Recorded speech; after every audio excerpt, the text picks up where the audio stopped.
Hi, it's Dr. Storm Shannon here. Today we're going to be going over some neck stretches. Also, I'll show a little bit of how to use a foam roller to release the muscles as well. It's pretty simple. But first we're talking about the muscles down the back side of the neck, the extensors. So whenever they're tight, we want to try to loosen them up.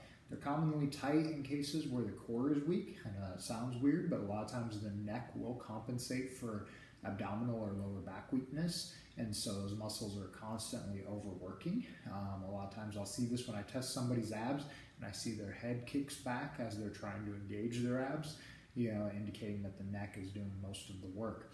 So in this case, we're going to talk about how to stretch them out first. So since they're extensors, we want to lengthen the extensors. So the way we're going to stretch them is by doing flexion. So I'm going to sit up nice and tall. I'm going to pull my chin back. It's called the chin retraction. And I'm going to drop my chin to my chest. From here, I can add direct overpressure. If I don't feel much of a stretch though, a lot of times I can look for where it's the tightest by simply turning and working my way through the range of motion. So I just look until I find a spot like right there that's a little bit tight, and I hold that. From there, I'm going to take deep breaths. Usually about 5 deep breaths is good. And then we're going to come and we're going to do the same to the other side.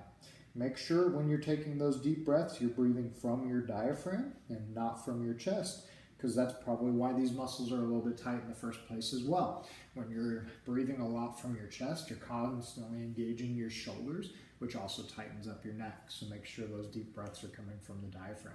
So that's how we stretch out the posterior neck to get it loosened up. Real simple.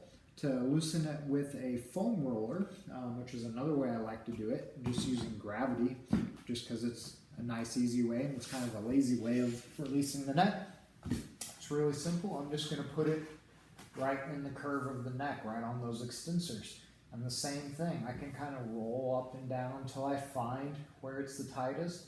I can turn a little bit side to side and find where it's tighter and just focus on those areas. Once I find it, I can just relax, take deep breaths, and let the pressure and gravity put pressure on it. Or I can kind of do a little bit of a head nod up and down and kind of roll over it and break it up that way as well. Either way. If I don't have that and all I have is a ball, I can do the same thing. This one's a little trickier. Start right at the base of the skull is usually the easiest spots to find. And find where it's a little bit tender. You're going to probably need your hands as support so the ball doesn't squirt out. And just find and hold pressure on those spots. You can try to roll. It's a little sometimes awkward and you'll lose the ball, it'll squirt out. But if you can work on that as well. If not, then just try to hold it in place and hold pressure on there.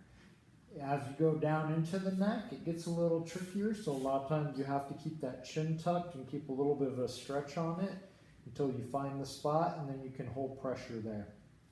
Same thing. Take 4 or 5 deep breaths, work both sides, and get those muscles loosened up.